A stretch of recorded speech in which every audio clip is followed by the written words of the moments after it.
بسم اللہ الرحمن الرحیم۔ السلام علیکم ویورز، آج ہم ایک نئی ویڈیو کے ساتھ حاضر ہیں۔ اس ویڈیو میں 26 دسمبر 2019 کو ہونے والا سورج گرہن اس صدی کا پہلا سب سے بڑا سورج گرہن ہے۔ اس سورج گرہن میں نماز کسوف پڑھنے کی ادائیگی کا طریقہ ہم اپنی ویڈیو میں بتا رہے ہیں۔ نئے آنے والے ویورز سے گزارش ہے، اگر آپ نے ابھی تک ہمارا چینل سبسکرائب نہیں کیا تو ہمارے چینل کو سبسکرائب اور بیل آئیکن کو پریس کر دیں تاکہ ہر نئی اور مفید آنے والی اپڈیٹ آپ کو فوری طور پر ملتی رہے۔ سورج اور چاند گرہن یہ اللہ تعالیٰ کی قدرت کی نشانیاں ہیں۔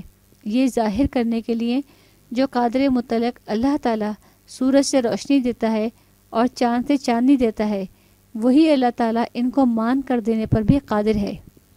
رسول پاک صلی اللہ علیہ وسلم کے زمانے میں آپ صلی اللہ علیہ وسلم کے صاحبزادے حضرت ابراہیم رضی اللہ تعالیٰ عنہ کے انتقال کے بعد سورج گرہن ہو گیا۔ اس زمانے میں لوگوں کا خیال یہ تھا کہ سورج گرہن کسی بڑے آدمی کی وفات یا پیدائش کی وجہ سے ہوتا ہے، جیسا کہ ابھی آپ صلی اللہ علیہ وسلم کے بیٹے کی وفات پر ہوا تو آپ صلی اللہ علیہ وسلم نے اس عقیدے کی نفی فرمائی۔ بخاری شریف میں ہے، حضرت ابو ہریرہ رضی اللہ تعالیٰ عنہ حضرت ابو موسیٰ رضی اللہ تعالیٰ عنہ سے روایت کرتے ہیں، انہوں نے بیان کیا کہ سورج گرہن ہوا تو نبی پاک صلی اللہ علیہ وسلم اس طرح سے گھبرائے ہوئے کھڑے ہوئے جیسے قیامت آ گئی۔ آپ صلی اللہ علیہ وسلم مسجد میں آئے اور طویل ترین قیام و رکوع اور سجود کے ساتھ نماز پڑھی کہ اس سے پہلے آپ صلی اللہ علیہ وسلم کو ایسا کرتے ہوئے نہیں دیکھا تھا، اور آپ صلی اللہ علیہ وسلم نے فرمایا کہ یہ نشانیاں ہیں جو اللہ بزرگ و برتر بھیجتا ہے۔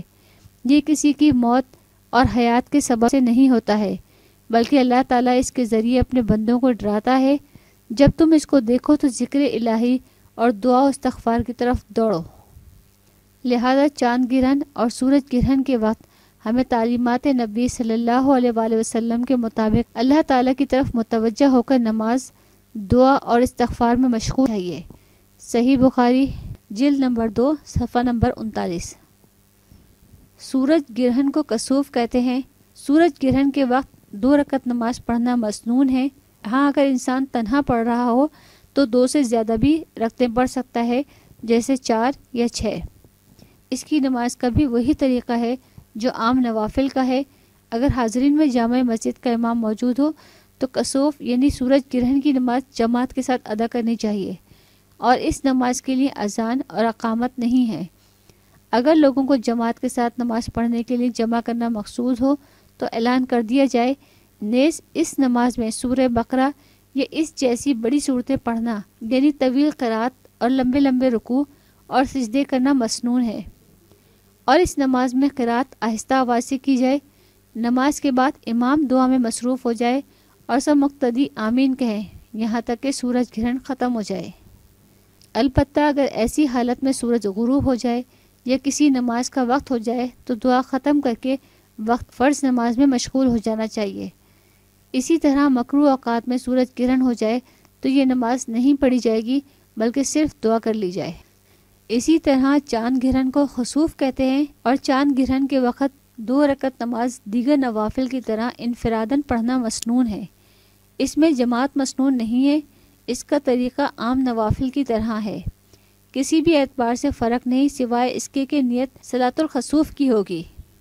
تو ویورز، مجھے امید ہے کہ سورج گرہن کے وقت پڑھی جانے والی نماز کسوف کا طریقہ آپ کو پتہ چل گیا ہوگا۔